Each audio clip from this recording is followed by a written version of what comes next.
Nakapag-claim ka na ba ng mattress warranty sa Mandawi Foam? Kung hindi pa at gusto mong malaman ng proseso, tara, turo ko sa'yo kung paano. Bumili na kasi ako ng premium mattress sa Mandawi Foam and naisip ko, ano naman ang gagawin ko dun sa luma? Sayang naman, diba? So naisip ko, baka pasok pa sa warranty. Sayang din naman. So pumunta ako sa Mandawi Foam para mag-inquire.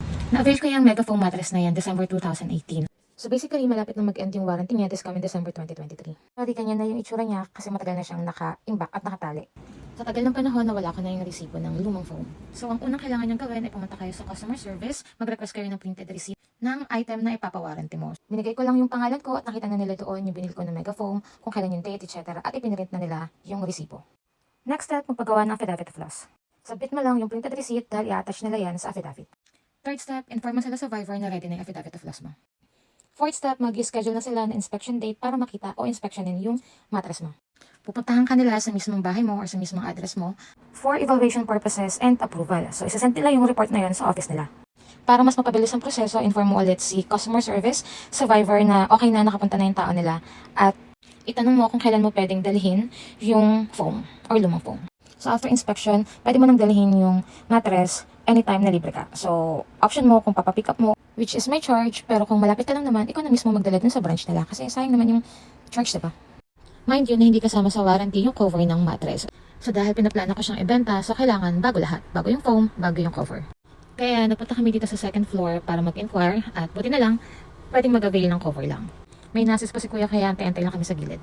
Yung original price ng queen size cover is 600 pero dahil nakasale siya, nakuha lang namin ng 480.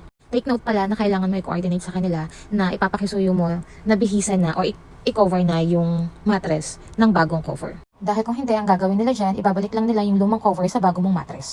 Yung nangyari sa case ko, ibinilin ko naman yun sa nag-assist sa akin sa second floor, which is si Kuya Almor, at ibinilin ko rin naman yun dun sa cashier na binayaran ko yung bagong cover. Kaya lang, nagkaroon pa rin ng aberya dahil dumating na galing sa factory yung bagong mattress ko, kaya lang ang problema, hindi nila nabihisan ng bagong cover. Buti na lang tinanong ko muna sa customer service kung naikapit pa nila yung bagong cover. Unfortunately, hindi daw dahil hindi daw na-coordinate. So siguro sa sobrang dami na ina-assist nila, which is understandable naman, kaya siguro nagkaroon ng miscommunication. So ang ending, kailangan nila ibalik sa factory yung mattress at it will take another 3 to 4 days. At since hindi naman ako nagmamadali, okay lang naman na gano'n na nangyari. So sobrang busy ngayon lang namin na pick up yung mattress. Tingnan nyo naman, bagong-bago. Diba? Flex foam lang yung nakalagay na cover pero Mega Foam lang talaga yan. Mattress na yan. O diba? Bagong-bago. Pero yun yung lumang cover. Thank you, ate!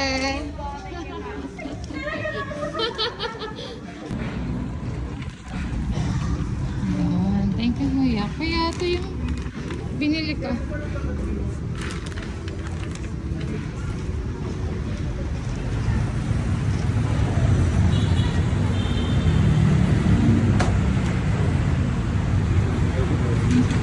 Dapat kaya.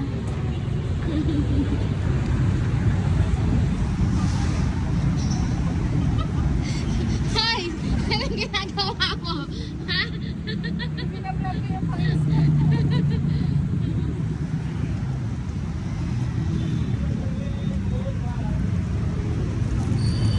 Bang papalitan yung kama ninyo?